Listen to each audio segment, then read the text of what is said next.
Calm, focus, happiness. Reach new heights of calm, focus, and happiness right here on Mindfulness Mode.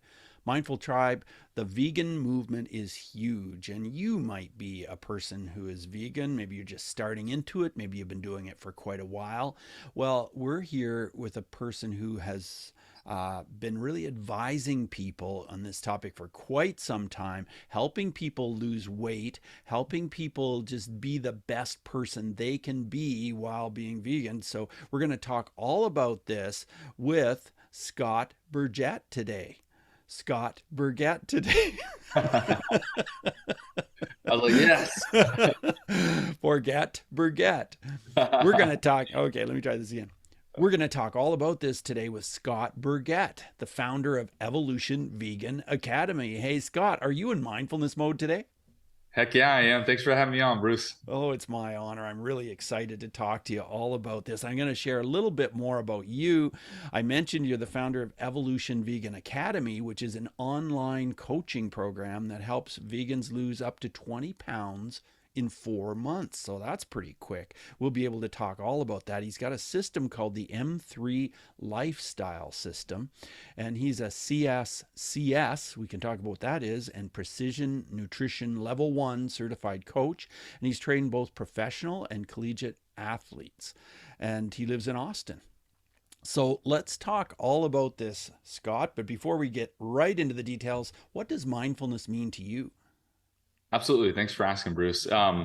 Mindfulness, it's funny, if you would ask me this about 5 years ago, I probably would have a different answer than now. It continues to evolve, but mindfulness to me, at the present moment, means being present to your circumstances, like taking that extra intention or thought to like really kind of ground yourself and ask yourself the question, why am I doing what I'm doing? It kind of, I see it as like removing yourself from the autonomic day-to-day type routine and really being grounded and, asking yourself questions like, why am I doing this? Am I hungry? Am I thirsty? Do I want to do this? Do I want to do that? So that ultimately it can help you make better decisions and direct you, in the life course that you're currently on right now. Mm-hmm. Well, I certainly agree with that. Tell us what CSCS is. Absolutely. So CSCS stands for Certified Strength and Conditioning Specialist. It's essentially there's certified personal trainer, and then there's certified strength, which is just one level above. And the reason why I have that versus just a certified personal trainer is because originally out of college, my goal was to work with collegiate and then professional. And that was kind of that was the one step above trainer. Like if you're a CSCS, you already know that the stuff to be a trainer. It's just now more college specific. And I've now kind of been able to use what I've learned helping professional and collegiate athletes to now to basically spin it in a way that actually works with, normal people who aren't athletes. Mm-hmm. So they get a little bit higher level of instruction because of that. So you spend a lot of time helping people lose weight. Have you ever had a weight issue yourself? Actually, when I was growing up, my first experience of weight loss was when I was 8 years old. So when I was 8 years old, I was playing football, and I was always the bigger kid. My friend group, in the football ranks, everything. And so literally for the first probably 4 or 5 years of my initial Pop Warner football career, I was always coming down to losing weight at the very end, to the point to where I was like wearing baggy clothes and trying to sweat the weight out. I mean, it was down to the nth degree. I wasn't vegan back then, so I was going to school and all my friends were eating all the cool foods, and I was eating tuna fish lettuce wraps and like carrots and water, and everybody was, having all their sodas and their pizzas. And I kind of internalized that, for myself, like, wow, like I'm bigger than everybody. I guess weight loss is just part of my life. And so, I'm 33, going to be 34 this year. So, I mean, it's been, it's stuck with me for 25 years since I first started. Well, so tell me about becoming a vegan. When did that happen and why? Good question. So I officially kind of considered myself vegan January 2017. Okay. And leading up to that, so basically it started in 2014 where I can't quite remember the name, but I watched a documentary on Netflix that really just intrigued my interest about just plant-based eating, right? Just an alternative way of eating. And I was fresh out of school, like really kind of into alternative ways of training and coaching and nutrition, and kind of caught my eye. But I just pushed it to the side. I was like, that's great, but that's not for me. It seems cool. A couple of years go by, 2016 comes around, and I start now the Netflix documentaries are really coming out on plant-based eating, actual veganism and the animals and everything. And I started just watching it because it was on the top of my queue, because I watched a lot of science and nutrition and exercise shows, and it just happened to be there. And I started watching them more, and it really started to resonate with me. I'm like, wow, this is actually like not only a great thing to do for the planet and for the animals, but like for actual performance. And so I started to kind of experiment with it. And just, I was working in corporate at the time at a bank as a wellness administrator. And I would do mason jar salads for my lunches. So I do like, it'd be like the lettuce at the bottom, and there'd be like the different levels of food. And so for the protein, I would usually do chicken. And I started subbing the chicken out for like chickpeas or other beans and tofu. And I slowly started to start eating more that way. And then I experimented with breakfast and lunch. And then it came down to the night that I made the decision. My wife and I were watching the documentary. It's called Cowspiracy. So like conspiracy, but Cowspiracy. And it was a night in 2017. I can remember very vividly. I was washing the dishes. We just got done eating dinner, and my wife was on the couch in our apartment. And the scene came on the television of the fate of baby male chickens. And I'll spare the details, but as you can probably imagine, it's not pretty. And based on that, I paused the video. My eyes were bawling, tears were running down my wife's eyes. And I looked at her and I said, we're done. And I kind of made an X with my hands, like being done. And she's like, okay. And literally that night, cleaned out my pantry, cleaned out the fridge of all animal products. I just bought like a huge tub of whey protein powder, like that literally had, I took a couple scoops out of it, but it all went in the garbage. And I just kind of was like, all right, I'm starting fresh that day. And, it's been history ever since. Wow, that's really something to have such a pivotal moment as that, take it right back to that moment. And it just must have impacted you so tremendously. And I know it does for many people. There's so many factory farms, and whether it's chickens or pigs or cows, cattle, like, man, it's such a huge industry, and it shouldn't be such a huge industry, should it? Agreed.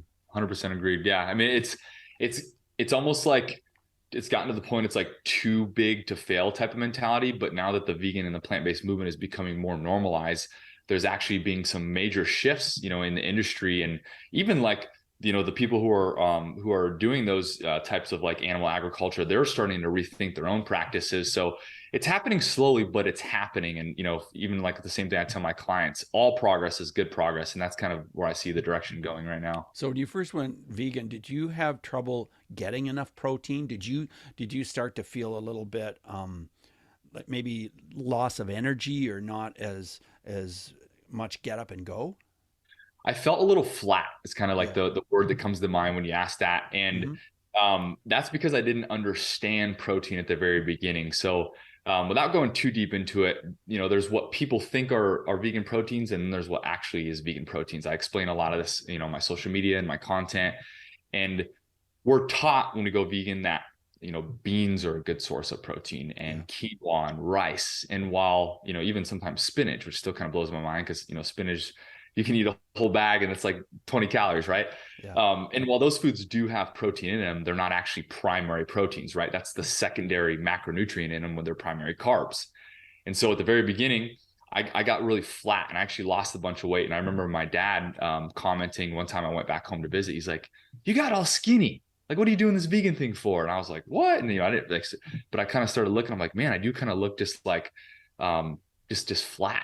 And so I really started to be like, okay, something's amiss here. And I started actually learning more, and it kind of opened my mind up to like, wow, like if you go vegan and you don't actually pay attention to what actually is protein, then I wouldn't say deficiency is in the realm, but if you want to build a physique, right, if you want to build a body like that, then protein does matter, and you could get into a little sticky situation. So I kind of completely overhauled what I learned and how I was eating to kind of what and where I am today and what I teach. So if you're not careful, you could be a little bit low on it, especially if you're in the exercise world. But the whole deficiency argument, I mean, you really got to like try hard to be actually deficient in protein, which is a good thing for people who go vegan or plant-based. So tell us more about the proteins. What are the proteins that can really help you to feel great? Absolutely. So the best primary proteins right now for those who eat plant-based or vegans are a food which is called seitan, And like it's kind of a play on Satan, but it's seitan, so it's spelled a little bit differently. But it's How is it spelled? so it's Seitan. Oh, When Satan is EITA. Sata. Yeah, so it's Seitan. It's based from wheat gluten, and wheat gluten happens to be very high in protein. So seitan is used a lot in like mock meats. It has kind of like a more chewier, like chickeny like texture. So you'll find that in a lot of those products. That's definitely the number one when it comes to the ratios of high protein.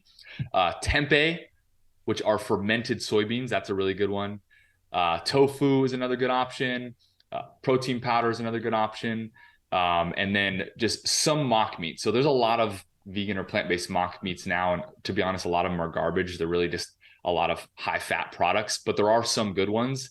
It's really, you got to like kind of like study and learn it more. And if somebody's listening to this and they're like, yeah, I've kind of heard about that, but I'm unsure, please follow my content. I do a thorough job explaining on what actually constitutes as a good vegan mock meat and which one is where you're like, I don't think I need that in my life. Oh, this is really interesting. One of my favorite restaurants here in my city is called Plant Matter Kitchen, and they have amazing food. They have two locations, and they're just absolutely amazing. And the food, it just tastes so incredible. And it's hard to believe sometimes that it's all just plant matter material.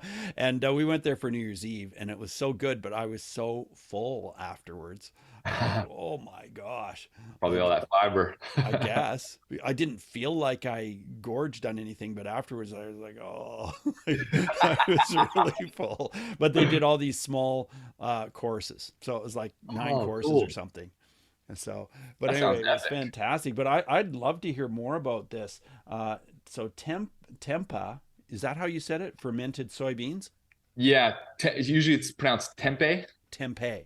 Yeah, but yes, it's made from fermented soybeans. It's got a unique texture. So a lot of people aren't a big fan of it because of the texture. But if you end up cooking it right, you got to just, like anything, practice. Uh-huh. I So see. but there's that. Tofu is a good one. Tofu is a texture thing for some people. If you're unsure about how to cook tofu, the best way to cook that is to get it nice and crispy. But tofu is a great option there. We got some of the mock meats like I was sharing. Protein powder or protein bars are always a good go-to. And then honestly, like seitan is my personal favorite because you can't beat the macro ratios. I mean, it is super high in protein, and if you cook it just right and get the right products, it's really good. Okay, and so is it available like at all kinds of health food stores and that kind of thing? Yeah, most if it's a smaller store or if it's a store like maybe in a smaller town, it might be a little bit harder to find, but all major Whole Foods carry it, some of the larger grocery stores. Typically there's a section, it kind of depends on the store, but typically there's a section in the produce area that's kind of like the alternative section. Okay. Usually you can find them there, and then sometimes you can also find them in the freezer section there's a lot more stores coming out, with plant-based alternatives or the meat-based alternatives. You can find a lot of them there too. So what is seitan like compared to tofu? Is it like a product like that? I would say it's an alternative. I would say that's probably as close as you're going to get, but seitan is a little bit more chewy. So it's got a little bit more texture to it, right? When you eat it, you can chew it. Tofu, depending on how you eat it or how you cook it, can sometimes be a little bit soft, Yeah. which is like why, like with tofu, you want to really focus on slicing it really thin so it gets crispy. Because sometimes people try tofu, yeah, sure, I'll try it, and they'll kind of like they'll eat it and they'll give me that face, and it's like it's just kind of like it's like slimy or like mushy. I'm like, yeah, it's kind of like is what it is. But if you cook it right, it helps out. So Yeah. a little bit different with the texture, but both very, very great foods for health and for especially for vegan fitness. So do a lot of vegans have trouble losing weight? Because I would have thought that if you truly become vegan, you would just lose some weight and you wouldn't have problems losing weight. But tell us. Yeah, I see it kind of on both sides. I find that the people who don't necessarily have trouble losing weight when they go vegan or plant-based, they do have trouble losing fat. So kind of like I was sharing earlier, my story of as I look flat, like I lost weight, but not the right kind of weight. I lost some of my muscle tone. And so my body looked the same, but my weight was down. And, you look in the mirror, you're like, well, I weigh less, but I still look kind of the same, like the fluffiness. And so that's kind of the differences there with people who lose the weight, but not the fat. On the flip side, for people who actually go vegan, nowadays, depending on where you live, there are a lot of vegan options, like delicious foods, right? Like there's always like the newest snack food coming out, and it's tempting. It's like, in the vegan community, it's like, oh, another vegan option. Let's go try it just because it's vegan. So I get a lot of those people who come in and they're kind of like the self-proclaimed junk food vegans. So, as you can imagine, like with the vegan movement, there's a lot of processed foods in any sort of diet. But they come in, they're kind of off kilter a little bit. They've tried doing one thing. A lot of the advice that comes in is just like, all right, if it's vegan, it's healthy, or eat as much as you want, with no consequences. And it's these, I kind of call them backwards habits that gets kind of put out there of like, oh yeah, it's our free pass to just do whatever we want. And then those habits eventually catch up to you in the way that you don't want them to. And then that's when they come to me and like, okay, but everybody was saying this and I've been doing it, but my results aren't quite the same. So I hear you saying different things, and that's when they get intrigued. And then, they come in and they become clients and they get really good results. Well, you have to be very careful what kind of oils they're in and what kind of oils they're cooked in. Isn't that right? Yes. Oils. I will say this, based on what I've read, the science on oils, some of the, maybe this is a strong word, but the fear mongering or the awareness on oils is a little bit stretched, but overall you should be mindful of oil. In particular, I hardly cook with oil anymore. I typically use veggie broth instead. Oh. And I know that some of those processed vegan proteins that I eat, do have oil in them. So it's kind of like a little bit of give and a take. Or like if I go out to eat and, they're more than likely using oil, it's kind of like, that's what I use for that. But at home, when I'm cooking from scratch, I typically use broth or water instead of sauteing food in oil, just to kind of bend and flex a little bit with some of the other foods that I eat. But how do you get your tofu crispy then? Air fryer works really well. Honestly, just cooking it, if you marinate it. So the key with tofu is you've got to marinate it so that it gets on the inside.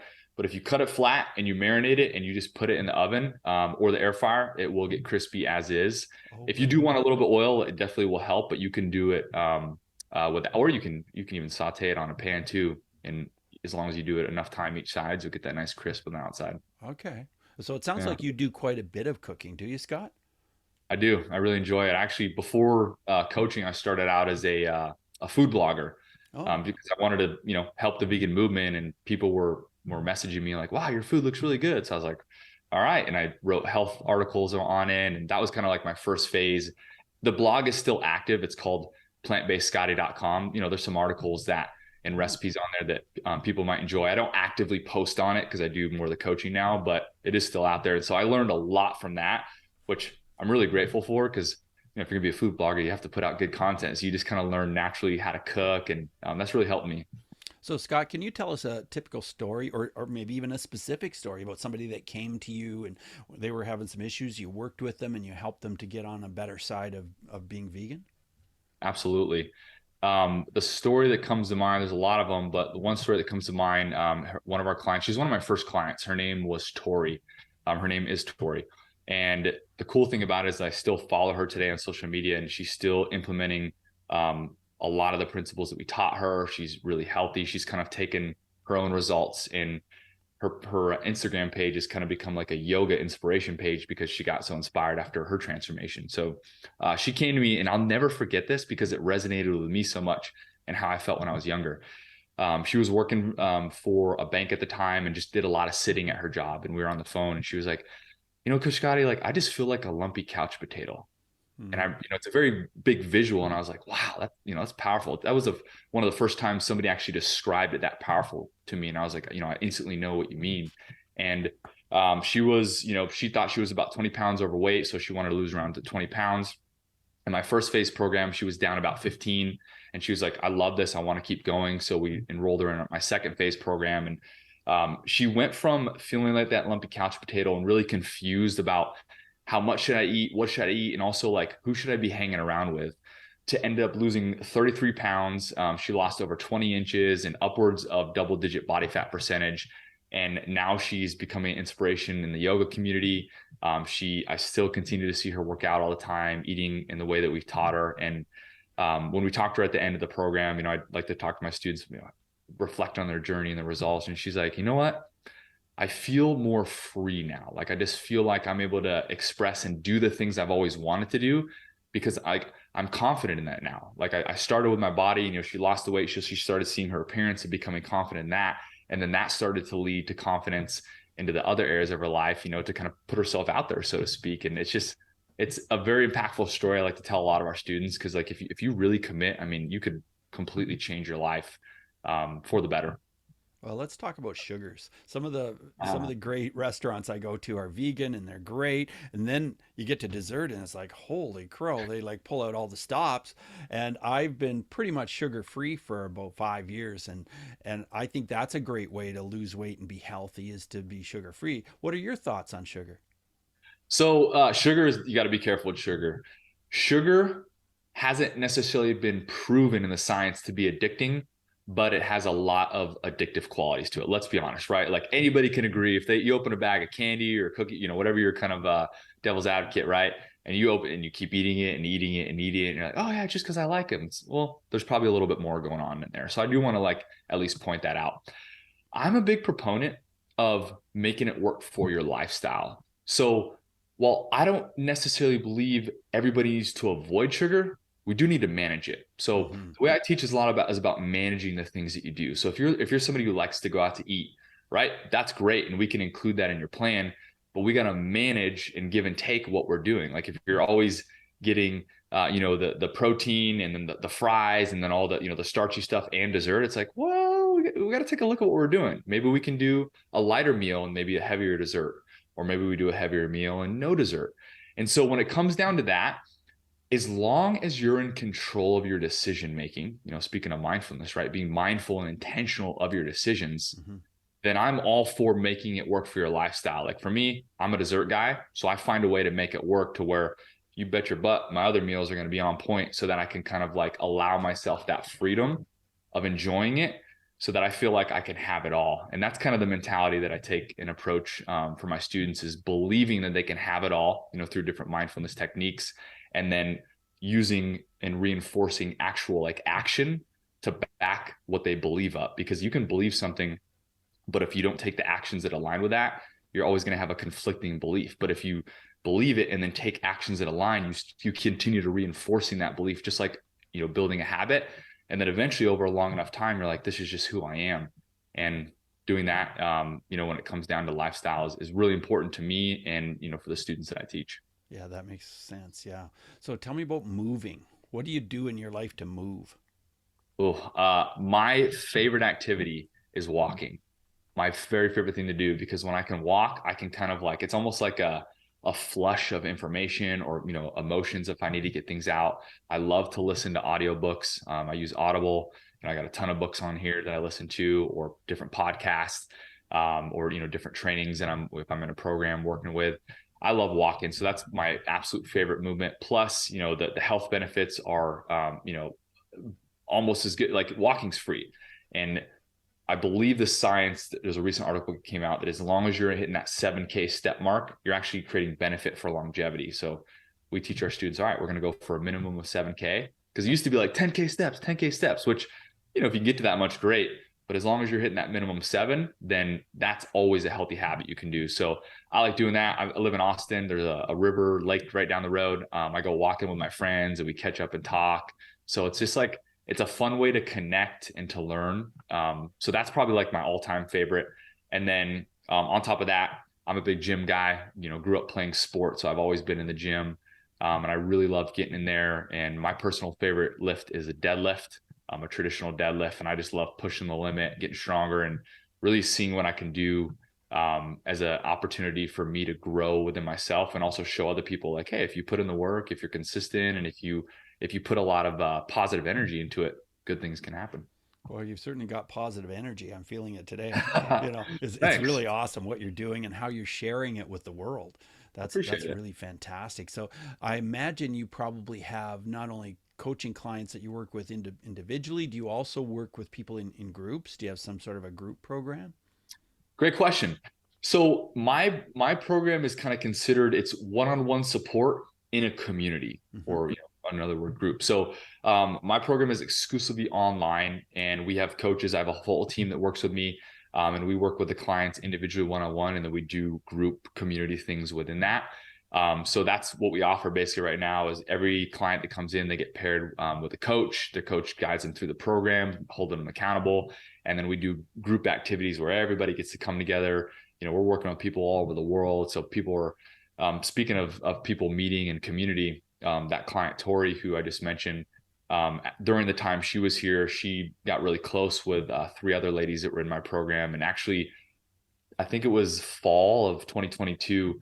I saw them on social. They all went on a vacation, like on a trip together, and like spent a weekend together. And it was just so cool. Like, wow, like they're all in EVA, and like they're all, together and having a good time. And it was just, it was one of those things where you're just like, all right, like, I'm creating impact, I'm creating community. It just feels so good to see them like, being friends and still doing, the things that are going to allow them to live a great life and a high quality life. Yeah, that is really fantastic. And, there are sadly a lot of people out there that feel stuck and that feel as though, geez, there's no hope. I can't possibly lose the weight, or I can't possibly move forward. And how do you help to change their mindset to one where it's like, hey, yeah, I believe I can actually do this? I love that. That's actually, part of what you mentioned earlier, the M3 lifestyle system. So that's one of the M's. So the M3 stands for mindset, metabolism, and movement. So, going backwards, movement with exercise and walking, metabolism through nutrition and diet, and mindset through the different techniques there. So we have our whole programs laid out. We have a university style course curriculum that takes our students through the different exercises to help them create their transformation.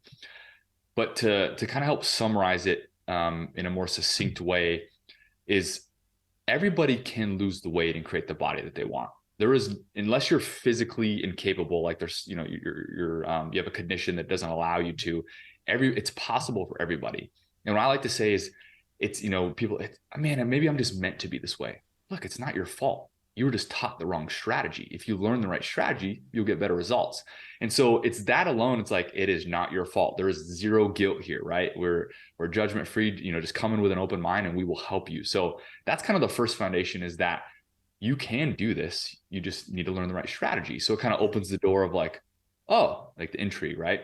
So we get them in there, and there's some different techniques, but the one that really creates the most impact is belief through action. So, we call our students action takers. We're really big on action, and kind of like what I shared earlier, basically creating enough evidence over the course of time to believe you are the person that you want to become.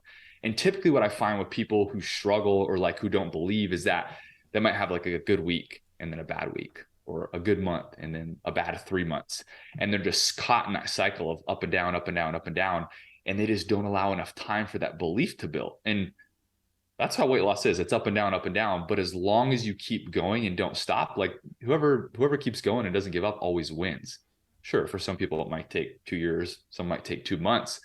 But as long as you keep going, we just help kind of speed up that process and put the right tools in place in the belief system to where literally all the evidence stacks up. So when I do 16-week reviews with my clients, I just had one right before this, and how are you feeling? And I get a lot. It's like, yeah, the weight loss has been great, but it's the way that my mind has changed. It's the way that I see things now. So what we're doing is we're helping show them that if you choose to believe a narrative that supports what you want, the likelihood of you getting there faster and more simpler increases. And then we just keep reinforcing that with different exercises, with accountability, with the community, etc. Let's talk about alcohol. I'm not much of a drinker, but a lot of people, they're used to having a few beers, having a glass of wine every day. How is that going to impact you if you're trying to lose weight, if you're trying to be vegan? Let's talk about that. So glad that you asked that, because a lot of people don't know this. So appreciate you asking the question. To just start with the vegan piece, there are some alcohols, whether it be wine, spirits, or beer, that are not vegan. Oh. People might be thinking, well, wait, it's liquid. So there's, yeah, right. And so there's a website. I haven't visited it in a while, so this might be helpful for those who do like to drink and want to know if it's vegan. It's called Barnivore. So instead of carnivore, it's Barnivore, spelled like Barnivore. So barnivore.com, and it has a catalog of what's vegan, what's not, of most major. It's not gonna have all the little brands, but most major brands. So something for your listeners there. So that's the start for vegan. But when it comes down to actual weight loss, a lot of people don't know this, that the last sip of alcohol. So let's say I took my last sip of alcohol right now. For the next 4 hours, my body stops burning body fat as fuel. So what happens is our body sees alcohol as a poison. No matter how good and, floaty we feel when we drink it, that's our body's smart. It's like, as soon as we drink it, it's like poison, poison, poison. I got to get this out of here. So what it does is we burn body fat for fuel, right? Or burn the fuel that we eat for fuel. So our body stops that and says, I need to get this alcohol out. Well, what's a good way to do that? Start metabolizing it as fuel. So instead of burning fat, we start burning the alcohol off, which is sometimes why, when people drink a lot and they go out and they party and they're like, I can dance all night. It's because you're literally burning the alcohol as fuel because your body's like, I got to get this out. It's like screaming inside, like, get it out of here, right? Right. And so, time goes on. So that's the first thing about alcohol. When you drink, you stop burning body fat. So typically people who drink a lot and they're like, I can't do it. Well, because you're not giving your body a chance to burn the body fat that it has on there. So then the next question is, well, does that mean I can't drink anymore? Of course not. You can definitely drink. But again, just like the sugar, just like the eating out, we got to manage it, right? So if I were somebody who was like, all right, I want to lose 20 pounds, I would start to decrease your alcohol consumption. Maybe not eliminate it, right? Some people work well with that. If that works best for you, go for it. But you don't necessarily have to. But I would look to where it's just like, a couple drinks a week, maybe create a boundary. We like to teach our students about boundaries. If you're going to do it outside the home or only at a restaurant or only at a friend's house, to where it doesn't become that habit at home. And people start to see results faster. And then what happens is the further you are away from it, the better you're going to start to feel because you don't have that hangover, that kind of sluggish feeling afterward. And then what happens, a lot of our clients were like, hey, you can drink. And so they get kind of nervous coming in, like, no, we're good. But then like 4 months goes by and they're like, I don't even drink that much anymore. And it's not because I just said no more alcohol. It's just because I feel better without it. Right. Exactly. Me in particular, I'm going on, I think it's this month, it's 8 months alcohol free. And I just started it as a challenge. And I'm like, I'm just going to see how long I can go. Like, I've never had a problem with it. I just like, it's more of a personal challenge now because I just generally feel so good without it. And, I like feeling good. Yeah, I do too. And I noticed that if I do consume alcohol, which is rarely, I kind of feel heavy and kind of bloated, and I just don't feel at my best. And it seems to take 2 or 3 days to get that feeling out of my system. Exactly. And it's that lag time. So the more frequently you drink, the more lag time you have. And if you stack up a full year and, you might be spending a month or longer recovering from those. So then it becomes like, all right, if you have these big goals, if that worth factor comes in to where then it's about, hey, maybe I can recreate my belief about alcohol and get better results. Exactly. Because then you start thinking, why do I even do this? Like, is it really worth it? Does it make me feel that great? No, it actually doesn't. Right. That's for me. And I noticed there's a lot more talk lately about the actual dangers that alcohol causes to your body. And I know in our area of Canada, they said, you know what, you really should try to keep alcohol down to, 2 drinks a week or less, because we've done a lot more studies and we found out that it really is causing so many problems to your organs and cancer, causing problems with cancer. So what are your thoughts on that? I mean, kind of like what I was sharing earlier, like alcohol is a poison, but just full transparency for listeners, in college, I was a party boy. Like, my nickname was literally Party Boy. So like, I consumed a lot of alcoholic beverages, as you can imagine. Yeah. So I want to I've lived that. Like, I've been through that. Not to say that I'm necessarily proud of it. Like, sure, college was a fun time, but I've grown and like things change.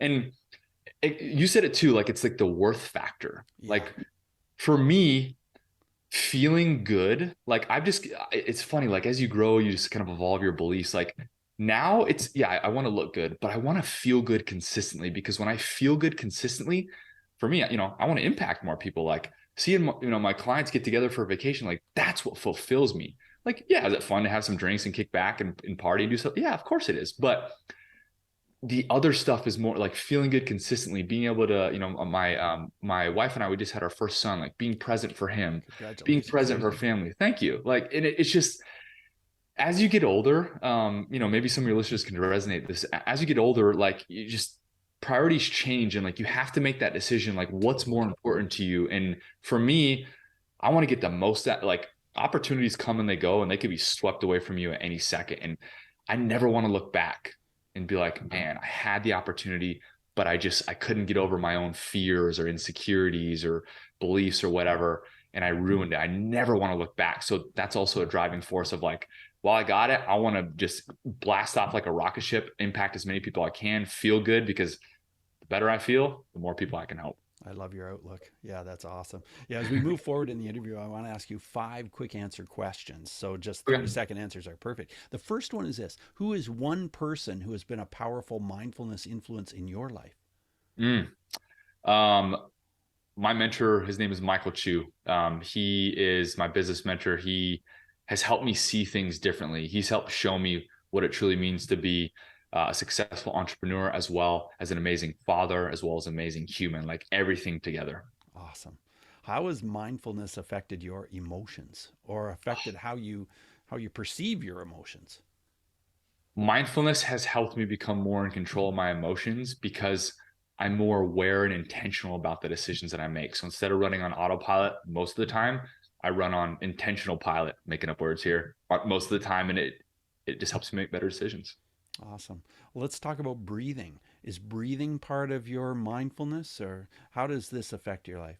Oh, great question. Yes, yes, and yes again. Through meditation and through just centering myself and calming myself, learning how to control and get present with my breath has been one of the most beneficial things for me to just calm the heck down. That's great. Is there a book that you would recommend about mindfulness, or about eating as a vegan, or anything like that? I want to be prepared for this one. So definitely the one that's on my most recent mind is this called The Surrender Experiment by Michael A. Singer. Man, I'm a very controlling person. After you read this, you just want to like, all right, life, what do you got for me? I'm here for I it. know. This Isn't is that awesome? good. It is like, it's legit. If you haven't read it, highly recommend it. I know. I totally love that book too. It's so amazing. So, hey, are there any apps that you would recommend that can help? Absolutely. Headspace is a meditation app. I've used that consistently since 2016. I actually just recently crossed the 10,000 hours of meditation, something I'm super proud of, because Great. a lot of consistency. That app keeps me accountable to meditation, and meditation's changed my life. That is fantastic. Scott, as we wrap up the interview, do you have any final words of advice for our listeners? Absolutely. Um, whether it's weight loss, whether it's, life, career, whatever you're working on right now, continue to just take it one step at a time. When it comes down to just advice for you, just take it one step at a time and continue taking action. Like, it's one thing to be an information seeker. It's great. Like, you need more information to change, but always make sure to follow up with action. Before I start reading another book, I make sure and take action that book recommended, or listen to a podcast or whatever. Second piece of advice is find a mentor or somebody that can teach you, look up you, and teach you how to think differently. Mentors have been invaluable for helping me grow and just experiment with things that there's no way I would have even touched if I haven't learned from them. And it's helped me help other people too. And that's one of my greatest joys in life, is being able to pass what I've learned on to other people. So mentorship has been invaluable for me, and I'd recommend that for everybody else too. Well, I can tell that that's a great joy for you. It is for me as well. And it's a real joy to interview you. Thank you so much for being on Mindfulness Mode today, Scott. Oh, just a second. Didn't you tell me you have something for our listeners? I do. Yes. For any listeners who want to learn more about vegan or plant-based proteins, I have a free guide that I built just for you. I'd love to offer you for listeners of the show. If you want, you can go ahead and find me on Instagram and shoot me a DM, and I will share that with you. So my Instagram is at Coach Scotty, Scotty with a Y, B as in Bravo, _. So at Coach Scotty B _. You could just send me a DM that says protein guide. And I know you came from the show, and I'd love to shoot you over that link to help you, whether it's getting started or just expand the plant-based proteins in your palate so far. That's cool. And I also want to mention your website, which is evolutionveganacademy.com/application page. So Yep. go there. Yeah. And it'll be in our show notes as well, Mindful Tribe, but I will repeat it. It's evolutionveganacademy.com/application page. So check that out. And Scott, it's just been great talking to you. Thank you so much for being on the show. Absolutely. Thanks for having me, Bruce. I appreciate you. All the best to you. Bye now. Hey, Mindful Tribe. Are you experiencing anxiety? Are you experiencing stress and tension and feeling as though, it's just difficult to move on? That describes the clients I work with. Clients who have had an awful lot of problem with anxiety and stress, and maybe some kind of habits that are holding them back. And through hypnosis, we get to the bottom of it. We get right in there and we talk about it. But with hypnosis, we get right into what is causing some of this in your subconscious mind, because your subconscious mind represents about 90 to 95% of your thoughts. And you don't even realize what those thoughts are much of the time. And through hypnosis, we can get in there and we can work at this. Doesn't mean we're going to change what's going on in your subconscious mind. It means we're going to become more aware of it and then deal with it and think of it differently in the conscious mind. And I am so happy to have helped so many people with their anxiety through hypnosis and coaching. And you could be the next person. If you're listening to this episode and you would like to let go of some of this anxiety, send me an email, bruce@mindfulnessmode.com. Put coaching session in the subject line, coaching session, send it to bruce@mindfulnessmode.com.